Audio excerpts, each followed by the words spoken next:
The words came quietly, almost politely. After tomorrow, you won't be part of this family anymore. She did not raise her voice. She did not look angry. She said it the way people say things when they are certain you cannot fight back. Those words were whispered to me the night before my son's wedding, and in that moment I realized something that took me years to understand. Sometimes betrayal does not come from strangers. Sometimes it comes from the people who smile at you the most. My name is Margaret Miller. I am 61 years old, and I raised my only son alone. For 27 years, Daniel was my entire world. I used to believe that if you loved someone enough, if you sacrificed quietly, if you stayed loyal even when it hurt, then love would protect you in the end. I was wrong. The night before Daniel's wedding, I believed I was standing at the edge of the happiest chapter of his life, and maybe, if I am honest, the most validating chapter of mine.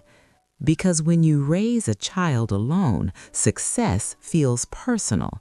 Every achievement feels like proof that the struggle meant something. Daniel's wedding was not just a celebration, it was confirmation that I had done something right. At least that is what I believed. Earlier that evening, I had stopped by the rehearsal venue carrying something I had spent weeks working on, a scrapbook. Every page held a memory, his first steps, his first broken arm, the night he stayed up late studying because he said he wanted to protect people one day. I wanted his future wife to understand who he was before the success, before the titles, before the potential. Jessica met me at the door. She looked perfect. Perfect hair, perfect dress, perfect smile. But her eyes were different that night.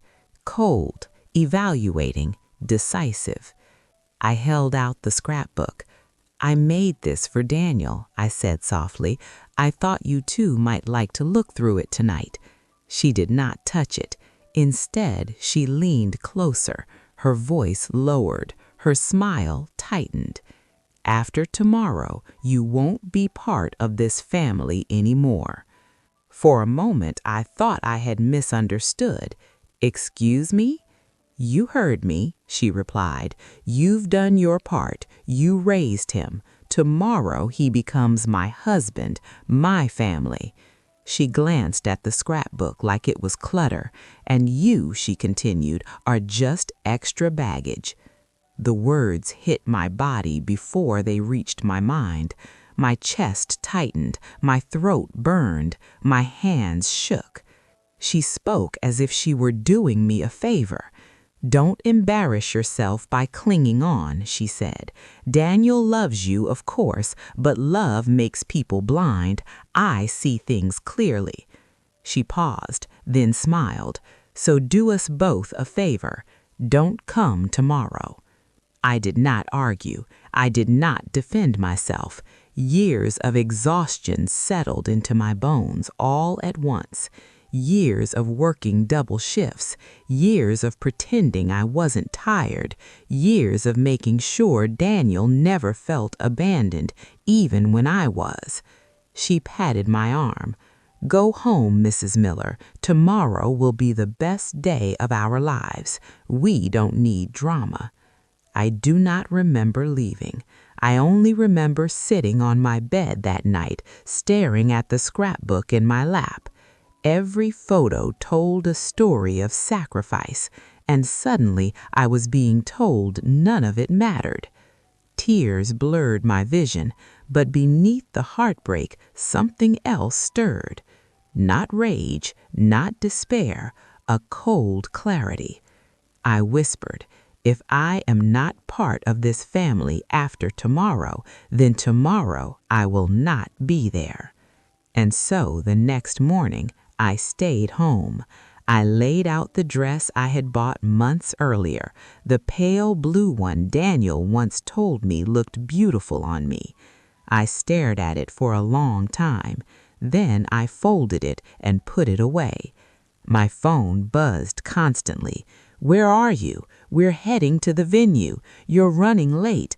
Everyone is asking." I turned the phone face down. At 11 o'clock, the church bells rang. I sat alone at my kitchen table, hands wrapped around a mug that had gone cold. I thought the wedding would go on without me. I thought I would be erased quietly. But by noon, everything changed. The phone rang. My sister's voice was shaking. "Margaret," she said, "the wedding isn't happening." I felt the air leave my lungs. "What do you mean it isn't happening?" She whispered, "Daniel found out everything." The truth came out minutes before the ceremony. Photos, messages, an affair with her boss. But that was not all. Whispers spread among the guests, a drunken confession from a bridesmaid, a prenup designed to drain Daniel's future earnings. The engagement was never about love, it was about money. By the time Daniel confronted her, the mask fell. She blamed me, she accused me, she tried to turn him against me, but the evidence was undeniable. There was no wedding. By afternoon, the story was everywhere, and somehow I became the villain. Headlines painted me as controlling, posts accused me of sabotage. Jessica cried online, played the victim. Strangers believed her. Then the letters came, legal threats, intimidation. They wanted silence, they wanted fear, but they underestimated something. They underestimated a woman who had survived abandonment before. With help, the truth came out. Financial records, bankruptcies, the predatory contract. And when it did, the narrative collapsed. Daniel stood beside me, not as a boy, but as a man. "I should have listened sooner," he said quietly. I held him the way I did when he was small. I told him, "You see it now, that is what matters." I did not win because I fought. I won because I stayed still enough for the truth to speak. And that is the lesson I carry now. Love does not require silence. Loyalty does not require self-erasure, and sacrifice should never be mistaken for obligation. I thought love meant loyalty. Years later, I learned the truth. After everything came out, there was a strange pause in my life. Not relief, not celebration, just stillness. The kind of stillness that follows a storm when the air has not yet decided what it will feel like next. Daniel stayed with me for a few days after the wedding was canceled, not because he needed supervision, but because he needed ground. He moved through the house quietly, like someone relearning a familiar place. He helped with dishes. He fixed the loose hinge on the cabinet door he had broken years ago as a teenager. Small things, but those small things carried weight. One evening, as we sat across from each other at the kitchen table, he said something that stayed with me. "I don't know how I missed it," he said. "All the signs, all the moments you stayed quiet." I looked at him and saw the boy I used to tuck in at night, the one who needed reassurance that the world would not fall apart while he slept. I told him, "You didn't miss it, you weren't ready to see it yet." There is a kind of truth that waits. It waits until you are strong enough to survive what it will change. In the days that followed, People began to reach out, some with apologies, some with awkward explanations, others with silence. I learned very quickly who had believed the story because it was convenient and who had waited for facts before forming an opinion. That was another lesson I had learned late in life. Not everyone deserves access to your pain. Not everyone is entitled to your explanation. Jessica disappeared from public view for a while after the article came out. Her parents stopped making threats. The letters stopped arriving, but the damage they caused did not vanish with the headlines. Daniel grieved, not just the relationship, but the future he had imagined, the life he thought he was stepping into. There were nights I heard him pacing in his room, replaying conversations, questioning his judgment. I did not interrupt. Grief needs space. One night he came into the living room and sat beside me. He said, "I keep thinking about what she said to you," he said, "about you not being part of the family." His voice cracked. "I should have protected you." I placed my hand over his. I said, "You did, just not in the way you expected." He looked at me confused. "You protected me by choosing truth," I continued, "even when it hurt, even when it cost you. That is what protection looks like when you are an adult." Weeks passed. Life did not return to normal. It rearranged itself. Daniel threw himself into his work, not to escape, but to rebuild. I returned to my routines, the grocery store, the quiet mornings, the long walks that helped me think. But something had shifted inside me. For the first time in decades, I was not waiting, not for validation, not for acceptance, not for permission. I had spent most of my life believing loyalty meant staying silent to keep peace. Now I understood that peace built on silence is fragile. It cracks the moment someone decides you are inconvenient. I thought about the years I had spent making myself small so Daniel would never feel the weight of what his father left behind.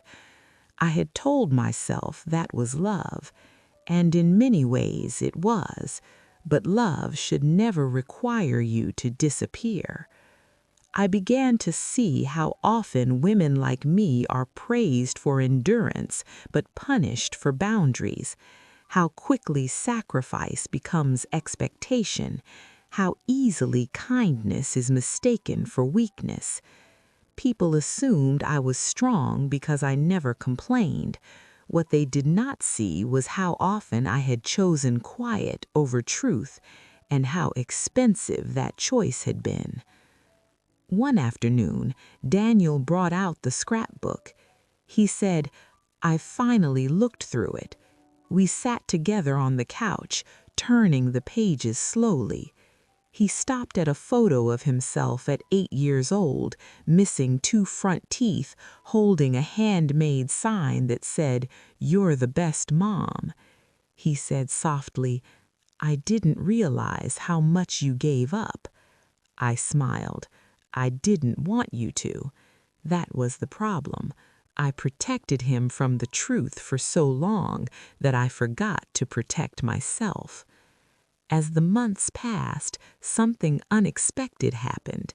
I began to feel lighter, not because everything had been resolved, but because I no longer felt invisible. I had been seen, not by everyone, but by the person that mattered most, and by myself. I learned that loyalty is not measured by how much you tolerate. It is measured by how much honesty you are willing to face. I learned that love does not ask you to prove your worth through suffering. It recognizes your worth without negotiation. And I learned that silence is only noble when it is chosen, not when it is demanded. I still think about that night before the wedding sometimes, about the confidence in Jessica's voice, the certainty that I would shrink. She believed I would disappear quietly. She was wrong, because there comes a point in life when you stop explaining your value, when you stop auditioning for a place you already earned, when you understand that loyalty to others should never come before loyalty to yourself. I did not lose my family that day. I reclaimed it. And in doing so, I finally learned what love was never supposed to cost. In the weeks that followed, I began to notice how differently I moved through the world. Not louder, not bolder, just steadier. I no longer felt the need to explain my presence or justify my place. I had spent so many years proving that I belonged that I forgot belonging is not something you negotiate.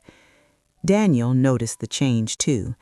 "You seem lighter," he said one morning as he poured coffee into 2 mismatched mugs. "I feel clearer," I replied. Clarity does that. It removes the constant hum of doubt you learn to live with. For years, I had accepted small dismissals because I believed they were part of loving someone deeply. I had overlooked disrespect because I thought patience would eventually be rewarded. What I learned too late, but still in time, is that patience without boundaries becomes permission. I replayed moments from the past with new eyes. Times I had smiled to keep things comfortable. Times I had stayed quiet to avoid conflict. Times I had told myself it was not worth addressing. Those moments no longer embarrassed me. They instructed me. They showed me how easily loyalty can turn into self-neglect when it is not matched. I thought about the women I knew who lived the same way, who gave endlessly, who stayed silent proudly, who wore exhaustion like a badge of honor. We were taught that love meant endurance, that being chosen meant being easy, that being loyal meant being quiet. No one warned us that this version of love leaves no room for dignity. One afternoon, a neighbor stopped me while I was walking home. "I heard about what happened," she said gently. "I don't know how you stayed so calm." I thought about that for a moment. I didn't stay calm. I stayed still. There is a difference. Calm is what people see. Stillness is what you choose when you are done running from the truth.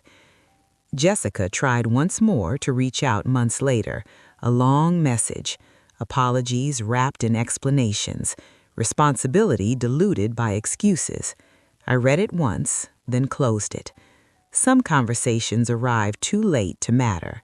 Forgiveness does not always require access. Closure does not always need dialogue. Daniel never asked me what I would have said if she had called earlier. I think he already knew.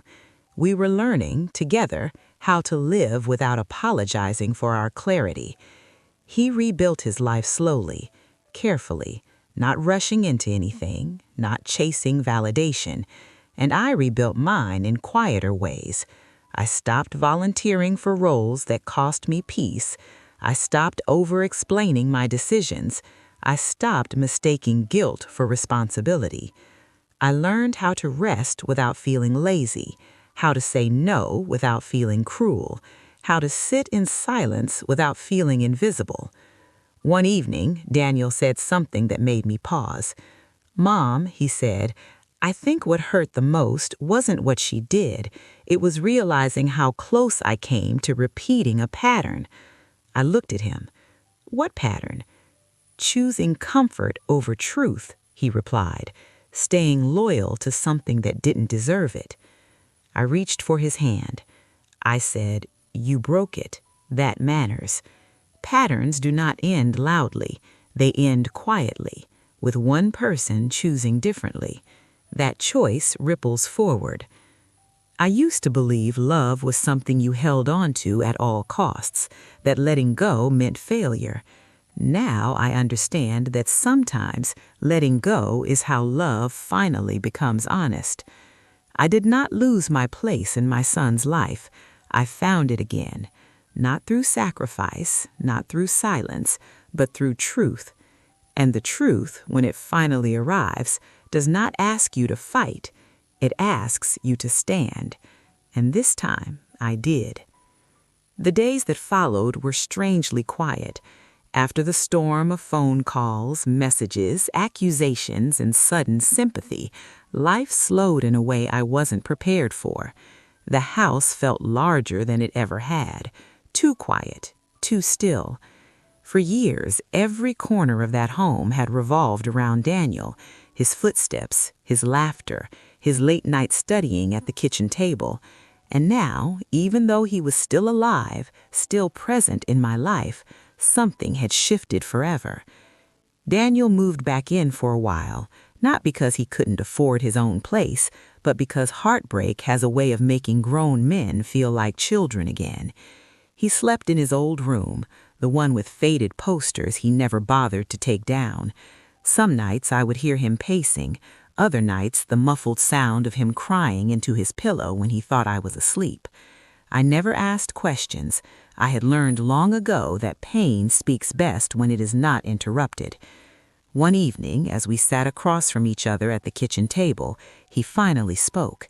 His voice was hollow, stripped of its usual confidence. "I don't understand how I didn't see it, Mom." I stirred my tea slowly, letting the steam rise between us. "Sometimes love teaches us to look away," I said quietly, "not because we are weak, but because we want so badly to believe." He nodded, staring at his hands. "She made me feel like choosing you meant losing her, like loyalty had to be divided." That sentence stayed with me, because that was the lie she planted, the idea that love is a competition, that devotion has limits, that loyalty must be negotiated. For weeks, Daniel replayed every moment, every conversation, every dismissal he ignored. The late nights, the eye rolls, the way she spoke about money as if it were a promise, not a tool, and the way she spoke about me as if I were an inconvenience, instead of the woman who built him from nothing. One afternoon, he came home holding the scrapbook. He said softly, "I found this under your bed." My heart skipped. I had hidden it there because I couldn't bear the thought of him seeing it while still defending her. He sat beside me on the couch and opened it slowly. Page by page, memory by memory, silence filled the room. His first day of school, his broken arm he cried through, the graduation photo where he squeezed my hand so tightly my fingers went numb. By the time he reached the last page, his shoulders were shaking. "She knew," he whispered. "She knew how much you loved me, and she still tried to erase you." That's when the guilt broke him. Not guilt for leaving her, but guilt for not protecting me sooner. "I'm sorry," he said, pressing his forehead against mine like he used to when he was small. I cupped his face gently. I told him, "You did, the moment you chose truth." Healing did not happen overnight. Jessica disappeared from our lives in fragments. Angry emails turned into silence. Threats dissolved once lawyers became involved. Her family retreated when they realized exposure was more dangerous than defeat. But the damage she left behind took longer to mend. Daniel struggled with trust. Every compliment sounded suspicious. Every kindness felt conditional. I watched him learn the difference between attention and care, between charm and integrity. After that night on the porch, life did not suddenly become easy. Healing never arrives all at once. It comes in fragments and ordinary moments that feel heavier than they should. Daniel moved back into my home for a while, not because he had nowhere else to go, but because heartbreak has a way of making even strong men seek familiar walls. At first, we barely spoke about what happened. We cooked in silence, watched television without really watching, passed each other in the hallway carrying memories neither of us knew how to put down. Some mornings, I would wake up and hear him pacing the kitchen before dawn. Other nights, I would find him sitting on the couch long after midnight, staring at nothing. He never cried in front of me, but I could see it in the way his shoulders sagged, in how he carefully avoided looking at old photos.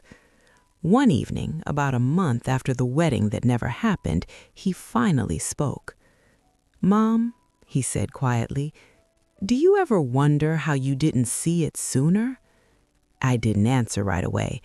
I had asked myself that same question more times than I could count. "I saw pieces," I told him, "but love makes you patient, and patience can sometimes look like blindness." He nodded slowly. "I thought being loyal meant enduring anything." I felt my chest tighten. So did I. That was the moment I realized something important. This story wasn't only about betrayal. It was about what loyalty had taught us both to accept and what it almost cost us. As weeks passed, Daniel began rebuilding himself piece by piece. He focused on his work, staying late at the office, throwing himself into cases that mattered. He stopped chasing validation and started choosing peace, even when it felt unfamiliar. Jessica disappeared from our lives, but not quietly. She tried once more to reach out, sending Daniel a message filled with apologies that never quite admitted wrongdoing. He read it once, then deleted it without responding. That silence was not cruelty, it was closure. For me, the aftermath was different. People still whispered. Some apologized, some avoided eye contact. A few never spoke to me again. And I learned something surprising in those moments. Not everyone wants the truth. Some people only want the version that makes them comfortable. But I was no longer interested in being comfortable for others. I started doing things I had postponed for decades. I took morning walks just for myself. I joined a small book club at the library. I stopped explaining my choices to people who were committed to misunderstanding me. And slowly, without fanfare, I began to feel lighter. One afternoon, while cleaning out an old drawer, I found the scrapbook I had made for Daniel. The pages were still intact, though the corners were worn from where I had clutched it that night. I hesitated before opening it. This time, I didn't cry. Instead, I smiled at the woman in those photos, the tired one, the hopeful one, the one who kept going even when she didn't know how. Later that evening, I handed the scrapbook to Daniel. "I made this for you," I said, "a long time ago." He sat quietly, turning each page slowly. When he reached the end, he looked up at me with eyes full of gratitude and something deeper. "I didn't just lose her, I almost lost you." I shook my head. "No, you almost learned who you were without remembering where you came from. That's different." He nodded. And in that moment, I knew he would be okay. Not because pain disappears, but because it teaches. Years have passed since then. Daniel is thriving now, not because he married well, but because he learned to protect himself without losing his kindness. And I am no longer the woman who mistakes silence for loyalty. I learned that love is not proven by how much you endure. It is proven by how much truth you're willing to stand in. It is proven by who remains when appearances fall apart. And sometimes the hardest truth to accept is this: walking away is not betrayal. Staying silent is not strength. And loyalty without respect is just another form of loss. I thought love meant loyalty. Years later, I learned the truth. In the months that followed, I began to notice changes in myself that felt unfamiliar but necessary. I no longer rushed to answer every phone call. I no longer felt obligated to explain my feelings to people who had never asked how I was doing. For the first time in my life, I allowed quiet to exist without guilt. Daniel moved into his own place eventually, not far, close enough that he could stop by on Sundays for dinner, close enough that I could hear relief in his voice when he talked about his work, his plans, his future.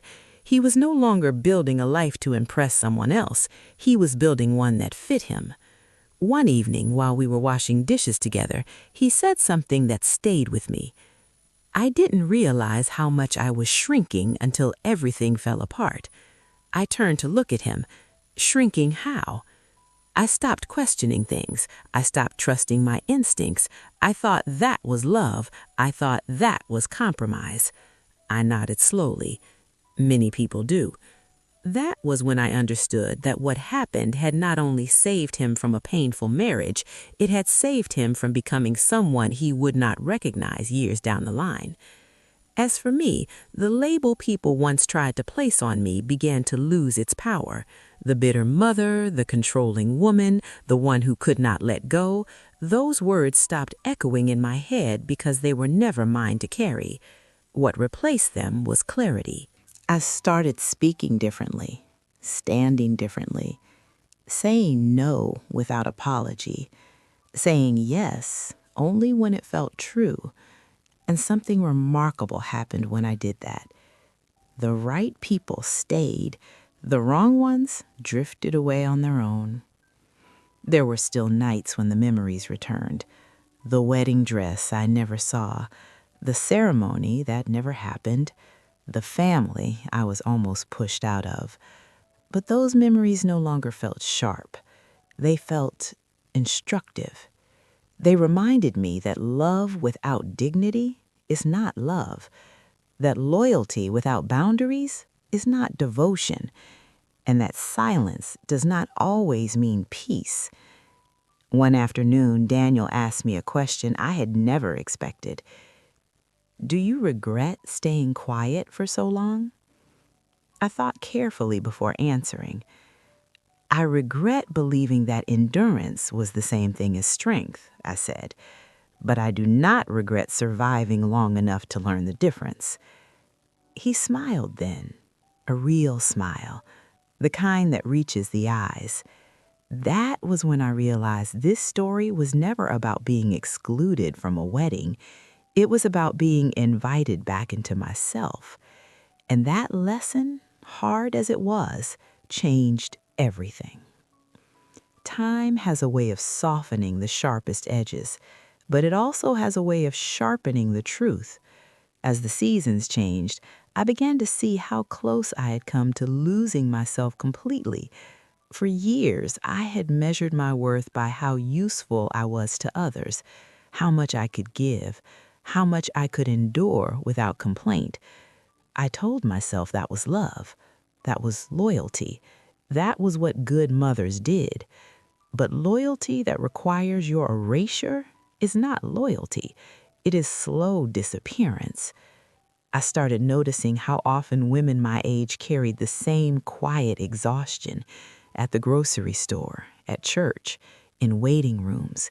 Women who had poured everything into families that barely noticed when they ran dry. We smiled at each other in that unspoken way, like survivors who recognized the same scars. One afternoon, I sat with a woman from my book club who shared a story eerily similar to mine. A son, a fiancé, a slow push toward the margins. As she spoke, her voice trembled with the same confusion I once felt. I listened carefully, not to fix her, not to advise, just to witness. And that was when I understood something deeply important. Silence becomes dangerous when it is mistaken for virtue. Daniel, in his own way, was learning the same lesson. He began setting boundaries at work. He stopped overextending himself for people who only showed up when it benefited them. He learned that loyalty begins with self-respect, not self-sacrifice. One evening, he told me he had started dating again. Not seriously, slowly, carefully, with intention. He said, "She listens, not just to what I say, but to what I mean." I smiled, feeling something warm settle in my chest. Not relief, not hope, trust. I did not need to meet her right away. I did not need reassurance. I had learned that love reveals itself without forcing. As for me, I found joy in unexpected places: morning light through the kitchen window, music playing softly while I cooked, long walks where no one needed anything from me. These moments did not look like happiness the way movies promised, but they felt honest. There were still days when grief visited, not for Jessica, not for the wedding, but for the woman I used to be, the one who believed being chosen meant being silent, the one who thought loyalty required pain. I let myself mourn her, and then I let her go. Because growth does not happen by clinging to what almost broke you. It happens when you allow the truth to reshape you. And the truth was this: I did not lose my place in my son's life. I reclaimed my place in my own. What I learned was not loud. It did not arrive with applause or validation. It arrived quietly, the way real understanding always does. I thought love meant loyalty, but loyalty without respect is not love. And the moment I understood that, everything changed. As more time passed, I realized this story was no longer just mine or Daniel's. It belonged to every person who had ever stayed quiet to keep the peace, every parent who swallowed pain to avoid being labeled difficult, every woman who was told that loyalty meant accepting less than she deserved.